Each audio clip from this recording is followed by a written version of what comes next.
Hi everybody, I wanted to give you a quick tutorial on the beanie that I posted recently that uses the Fair Isle technique to get that really cool stranded look with the gradation. So one of the yarns that I used here is one of my favorites, is the Yarn Bee Glowing. They just have the most beautiful tonals that just move seamlessly from one color to the next. And this one here is in Twilight Sonata, which I chose because I really love that it has the brown hues in it. And then to coordinate with that, I love this yarn, and this is in Coffee. And these two colors together just really go great. It pulls the brown from this, and then when you get it knit up, those other colors in there just really pop, and it makes it super vibrant. So I'm going to show you real quick how I put together this beanie. Super simple technique, just like you would do any other beanie, but with a twist, literally. So as always, we're going to set our counter to 0. We're going to cast on. I'm going to cast on with the brown first here, just a simple in and out, forward, behind, all the way around to get this cast on. If you have any experience doing any beanies at all, this is exactly the same as you would do a regular beanie. Just that Fair Isle technique to get the color change on there. So here we are, one all the way around. We're going to put it in our yarn counter. I use finger tension on this, just about a medium tension on there. And now I'm going to knit 10 rounds with the brown before we start our color change. So I'm going to go ahead and do that here. Okay, so I have my 10 rows. Doesn't look like much, but it makes a really nice base, so your colors really pop once you get started. So I'm going to go ahead and remove my yarn from the guide here. This is my working yarn in brown, and now I'm going to add that Twilight Sonata. This is that really pretty color changing tonal. And what I'm going to do is I'm going to give myself a little bit of a tail here because we're going to tie that in at the end. And then we're just going to do every other. And it takes a little bit of getting used to get this to work. And then you kind of get into a rhythm and it's not so bad.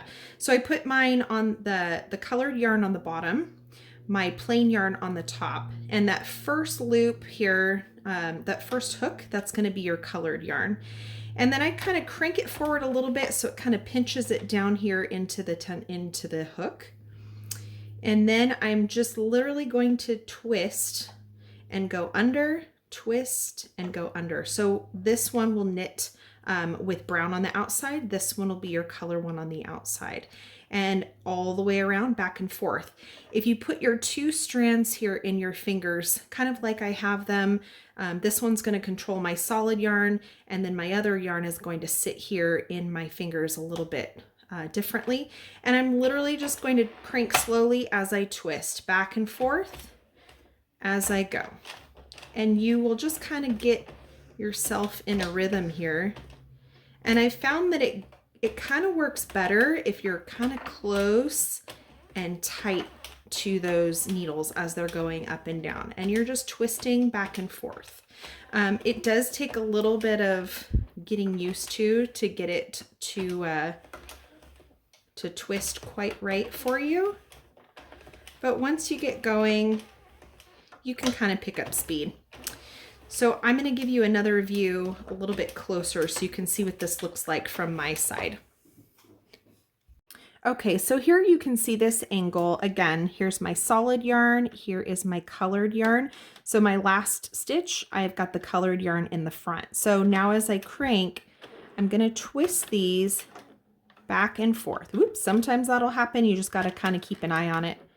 So I'm going to just switch these back and forth here as I crank. And when you get back to this black pin, if you look down here below a little bit, you can see that that is the colored yarn down in there. And so you want to make sure that on this next round, you are going to do the opposite. So you'll need to put that colored yarn, that solid yarn there to make sure that that stitch is the opposite. And now when you start your next round, you're going to be doing the opposite of the previous round. So that gives that every other look. So now I'm just going to continue on as I go, just twisting along all the way around. And then I do about 20 to 30 rows of this Fair Isle technique to really be the body of the beanie. And then I'll switch back over to just the solid yarn to give that brim and then the inside. So I'm going to go ahead and just keep on twisting back and forth all the way around for 30 rows, and then I'll catch back up with you. So just real quick here, I want to show you in case you need to step away or take a break or whatever it is, and you're trying to figure out where you are in your in and outs here. If you look down below here, you can see the previous stitch here on the loops. And so what you are just going to do is make sure that whatever you're sticking in front of your needle is the opposite as the last one. So right here, I can see this one was a color one, and now you can see here I have the brown going under this hook. And so then I'm going to twist it for the next one. And there we can see you're going to have the colored one in front. And then for the next one, we're going to twist again. So you can see here that the colors are really starting to blend in, and that is color change is happening really nice and automatic just by working these 2 strands of yarn. So I'm going to show you again I'm going to work this real slow so you can see how this hand moves and holds the yarn. So again, I've got my solid yarn here, my colored yarn here, and I'm literally just going to turn my wrist side to side as I'm cranking slowly with that right hand. So one of the things that I found is if you kind of keep your yarn a little more over to the left here, that pin can actually come up between those 2 yarns. And so it kind of keeps you from having to chase the pins. They kind of are doing the work for you, and you literally just have to concentrate on twisting your wrist. I really don't move my fingers at all. Just kind of keeping that tension here and here, and then letting my wrist kind of do that twisting action with the forward and backwards. Now here I just got to the black pin, and this is really important to remember, especially on the Addy 46, that if I keep going every other, then this is going to have, for the next round, we'll have them lined up, and you'll end up with kind of a vertical line in your stitch work. So you want to make sure that that last pin and this first pin have the same color yarn underneath them. So I'm going to pull this back, make sure that that brown is going under, and then I will just continue, and that gives it that really nice alternated Fair Isle look all the way around. And then you do end up with a little bit, as if you can see it right here, there is a kind of a little loopy gap here. It shows up a lot more on the inside here, but once you take your work off and get it stretched out, it's really hard to tell that you have those 2 same stitches together there. So I will show you that at the end. So I'm almost to my 40 rows all the way around. So that's 30 rows of the alternated Fair Isles, and then the 10 that we originally started with. So I will come back here in just a minute. Okay, so now I've gotten to 40 total on my stitch counter here, which means that I have 10 rounds of my regular brown at the front and 30 rounds of the alternated Fair Isle stitch all the way around. So now what I'm going to do is I'm just going to take my my colored yarn here, and I'm just going to cut it, let it fall into the middle.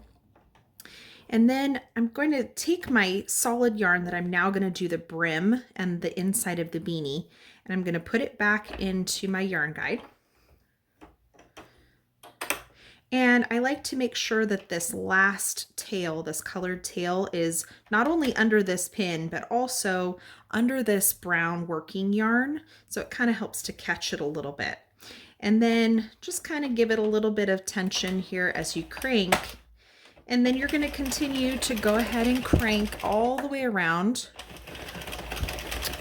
I like my beanies to have about 125 rows total. So I'm going to crank this all the way around till I get to 125 rows. And then I'm going to show you how to secure this yarn to make sure that you don't have any stitches coming out at the end. Okay, so I have gotten to 120 rows, which is kind of the size that I like. Actually, I got a little overexcited, and so I ended up doing 121 rows. But anyway, so I'm going to go ahead and cut my yarn. I'm going to thread my yarn needle here, and I'm going to put it in the center of my work. Kind of hold it a little to make sure we get that last stitch. And then I'm going to go ahead and take my stitches off and cast off like you would for any other beanie.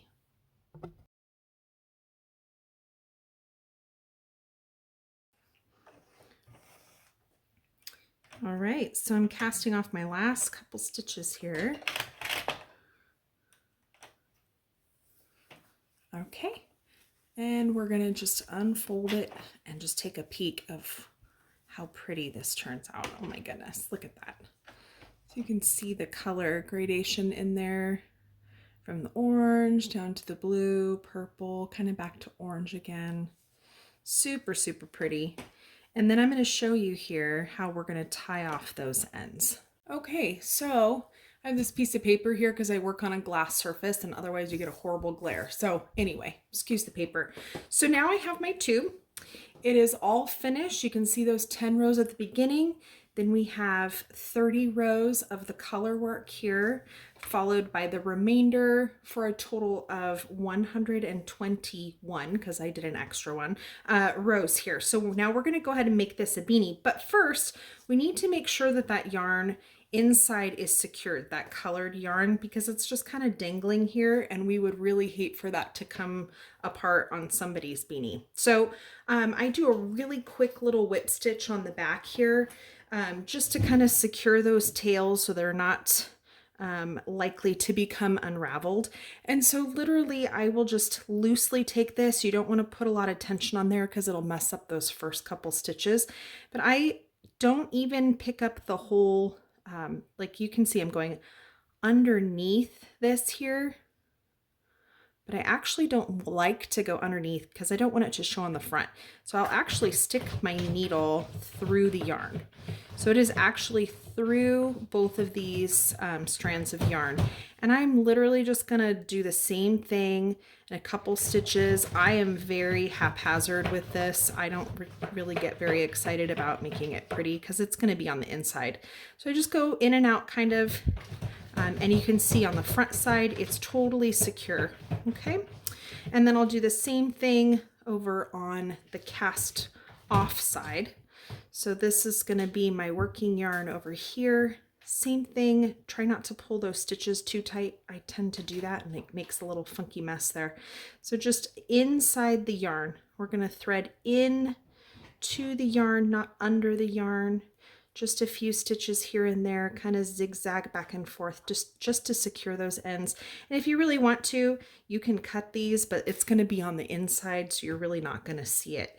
And then when we turn it inside out, I wanted to show you on this last stitch. So we do have two stitches that are the same. And I don't know if you can find it. It's really hard to see. If you look really closely, you can see there are two brown stitches there. There are two colored stitches there. So technically this is the back of your work where you did those two stitches simultaneously with the same color. It is really hard to tell. When you have this on your head somewhere, unless you are really hunting for it, nobody's gonna know. But I always tend to stick that on the back side of my work. And then when I get my label on, I will put it on this side because it's perfect. And I'm gonna go ahead and turn this into a beanie for you because I know most of you already know that technique. All right, so I have all of my ends secured here on the inside and I'm gonna turn this out. Just kind of pull it down, make sure it's all smoothed out and put that cuff up there. and you are done. If you want to add a pom-pom, that's the perfect time to do it. If you want to put your little label on, I have these cute little labels that I'm going to put on here with a Chicago screw. It just gives it a really nice finished, polished look. I hope you enjoyed this tutorial, everybody. It was super fun making it. Thanks.